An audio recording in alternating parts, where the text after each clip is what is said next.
Okay, I'm back. I'm at the top of page 13. We are trying to now do something a little different. We're going back to what we did yesterday, and we're trying to multiply these out. Remember, product means the answer to a multiplication problem. And it says, try to do this without showing any work. So the goal is to try to just increase our mental math skills a bit. So you might want to, you can draw these in if you want, but we're trying to predict what would happen. X times x would be x squared. You've probably seen that often the two middle terms combine. This would give you a 3x and a 2x. Those would be like terms. 3x and 2x would combine to 5x. And then when you distribute all the way at the end, you'd get a plus 6. All right, so let's try that here. When you first multiply and distribute the y, you would get a y squared. A 7y and a 4y would be like terms that would combine to an 11y, and then plus 28. It's not bad to show work, but this might be helpful for what we're going to do next class. So that's why it's a good skill to practice. You should stop and try this one on your own and then compare with me. So you could hit pause.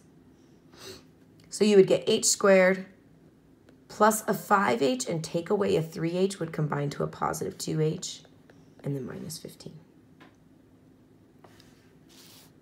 Okay, this one's a challenge. So for some of you who are just barely hanging on, you may not really feel like you're ready for this one, and that's okay. This is actually a preview of what we're going to do tomorrow. We're trying to figure out what the factors of these trinomials are. And if I look, you might notice there's not a GCF. This is a different type of problem, okay? What we're trying to do is make it look something like one of these. So, and we're going to explore this a lot next class. So don't get stressed out if this is not quite what you're ready for. The x squared probably came from an x and an x. And the 8 came from the numbers at the end when they got multiplied. And there are some different options for 8. 4 and 2 or 8 and 1 are the options for 8. And you might have noticed from what we did above that those two numbers, when they get distributed out, are going to each multiply x and be like terms and be added or combined for the middle number. So what I want to do is pick which of these factors of 8 would be the ones that could combine to a 6. So I'm going to pick 4 and 2. And you could have certainly written x plus 2 first and x plus 4 second. And again, this is a challenge problem. Same type of thing for this one. I'm going to work backwards. X and x would be the ones that would multiply back to the x squared. These numbers at the end are the ones that would give me the 10, which could happen from either 10 and 1 or 5 and 2. And I want to pick the set that when I multiply would be able to combine like terms to give me the 7x. So I'm going to pick the 5 and the 2. Okay, so if that was a little too much for you, don't stress. You'll get a lot more explanation on that next class. Almost done. This one says, write a polynomial expression to represent the area of the rectangle shown below. And then here's our formula for area. Area is base times height.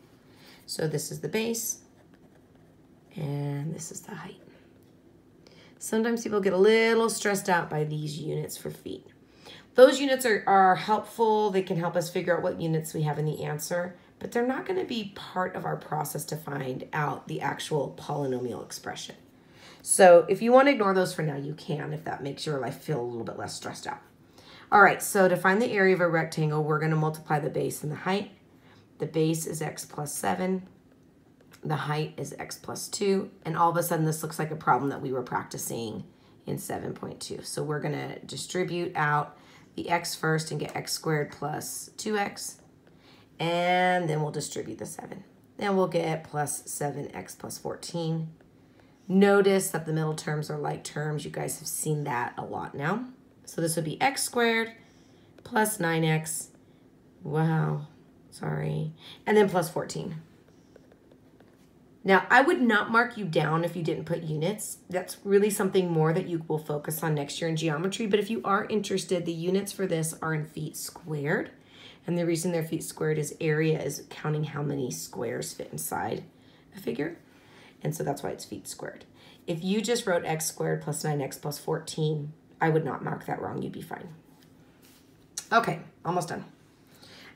Here's another one. This time they're telling us what the area of the rectangle is. So they've already told us the area. You might notice the feet squared. This is already the area. So this is what the area should multiply out to if we multiply the base and the height. They are going to tell us the height. The height is 3x, and we want to find out what the base is. Well, this is kind of like our GCF right here.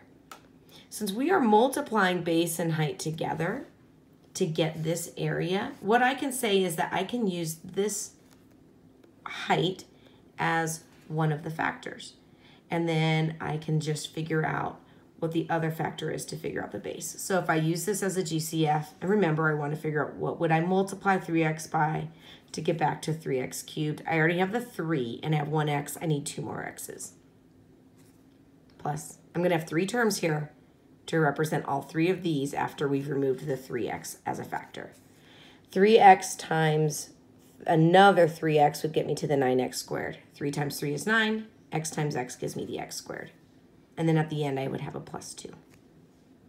Now, the way that they wrote this is it said what expression would represent the base. So all I really want here is this other factor. So the base would be x squared plus 3x plus 2. And the area was in feet squared, which means the length and the height had to each be measured in feet. And I would not mark you down if you did not put the units. If you're not quite ready for that, that's okay. You'll explore that more next year. All right, last one.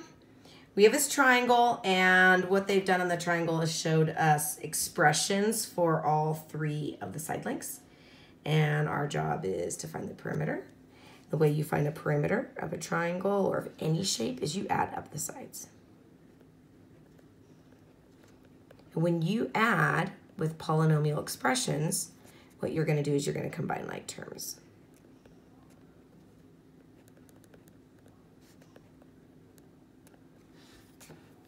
Now, I don't show a lot of work with this. You can certainly show more if you want, but I don't really think you're going to need to. Let's take a look. I'm going to start with the highest power. The highest power that I see is this 10x cubed, and it does not have a like term. So that's going to come first. The next highest power would be x squared, and I do have a couple terms with that. I have a positive 15x squared, positive 3x squared, and a positive 21x squared. And when I combine that, I'm going to add those coefficients together, and that would give me 15 plus 3 is 18. 18 plus 21 is 39. And that tells me how many x squareds I have. It does not change the power when you add. When you add, you change the coefficient, but the power stays the same. Same thing with subtracting. My next highest power would be anything with x's. So I have a negative 8x, positive 15x, and that's it. So when I combine those, I would get plus 7x. And very last, I'll do any constants. The only constant that I have, I guess I have 2 of them. I have this positive 1 and this negative 8. And when I combine that, that combines to a negative 7. There is units for this. Perimeter is measured in the same units as its sides. It's how long something is. It's not how many squares there are. So it's just going to be inches instead of inches squared. I would not mark you down if you put down the wrong units or if you left off the units. All right, that's it, guys. So your homework is 7.3. You already have it on the worksheet. You're going to need to do the work on your own piece of paper. Enjoy your snow day, and I'll see you guys on Wednesday.